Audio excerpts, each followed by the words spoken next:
Like Ryan said, our dog of the week is SolarEdge Technologies, symbol SEDG on the NASDAQ. SolarEdge specializes in creating direct current optimized inverter systems for solar photovoltaic.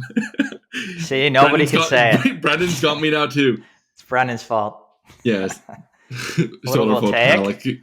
applications. Photovoltaic? Yeah, that's it. Something like that. Well, one day we'll learn to speak. No. Their offerings include power optimizers, inverters, and cloud-driven monitoring platform catering to various solar market segments. This includes everything from small-scale residential solar projects to commercial and smaller utility-scale solar deployments, but it's primarily residential. The stock is trading at $84 a share, down 70% year to date, and they're down 36% over the past month. The stock price really began to fall after its Q2 earnings at the start of August. It guided that its Q3 earnings would be weak, with the expectation of revenue being between 880 to 920 million, well below the analyst consensus at the time, which was roughly 1.05 billion. So it was shy by about 170 million. At the midpoint, this implies revenue growth of 7.6%. Also, the expectation of non-GAAP gross margin was to be between 28 and 31%. The CEO really attributed this drop in guidance to a drop in U.S. residential solar installation, as well as a result of higher interest rates, lowering demand ultimately. So after this, market sentiment for SolarEdge was clearly negative. However, fast forward now to October, the company released a further update guidance for its Q3, which comes out in a couple weeks. The company now expects Q3 revenue to be between 720 million to 730 million, which is a year-over-year decline now of 13.4%. As well, gross margins are now expected to be only between 20.1% and 21.1%. So not only less sales, but less profitable sales at that. The decrease results in expected GAAP operating loss of 9 million to a loss of 28 million. Non-GAAP operating is still profit of about 12 to 31 million, but it will be a substantial drop either way from its 120.2 million in the prior year.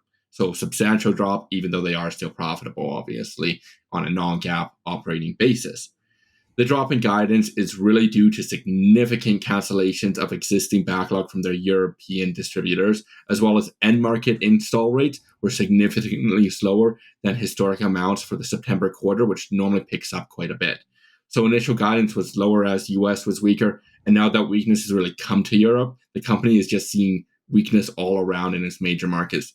Just to note as well, the company is headquartered and has one of their manufacturing facilities in Israel, which it hasn't been materially impacted by the conflict there, but it would not be exactly surprising as that plays a role in the stock price as market sentiment will likely already be negative. They see it's headquartered in Israel, they see they have facilities in Israel, and every company that seems to be attached to Israel in some way has taken a bit of a hit.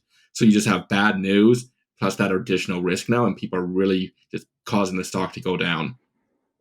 The company does report its Q3 earnings on November the 1st, but for now, it's our dog of the week. Yeah, awesome.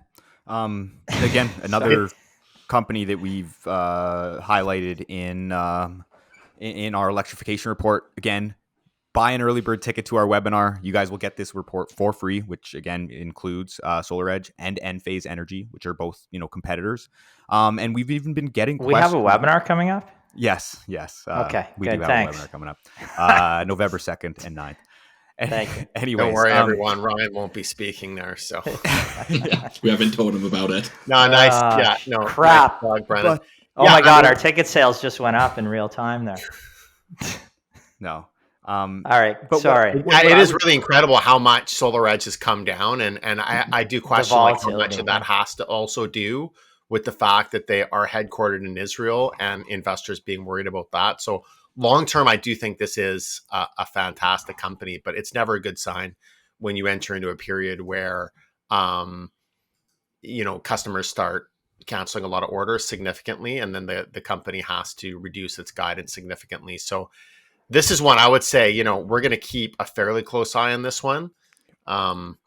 if they're able to get anywhere close to analyst estimates for next year, which I'd be very suspicious that they will, but if they could, then it's trading at an extremely low valuation. But I would just watch it for now.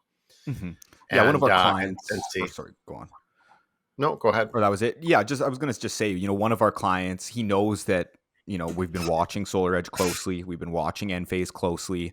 You know, but the one thing that when we did our electrification report is, again, just what Brett said is, you know, all of a sudden we're seeing, you know, softening demand in the US, which, you know, kind of led to, you know, weaker financials. I think like even for Enphase, it was like the first sequential decline in revenue that we had actually seen it over like the last, you know, 20 quarters or something along those lines. You know, and again, one of our clients has been, you know, asking us every US chat, like, do you guys still like it? Do you guys still like it? And again, the thought is again, it's a good company, or SolarEdge is a good company. Enphase is also a good company as well. But again, it's just waiting till there's more clarity that, you know, demand in the US isn't continuing to soften. Is you know, there might continue to be several quarters ahead where revenue and earnings is going to be down, which would make it very hard for the stock to, of course, you know, go up when, you know, the financials are kind of falling apart to some degree. I mean, not completely falling apart, but just momentarily, of course.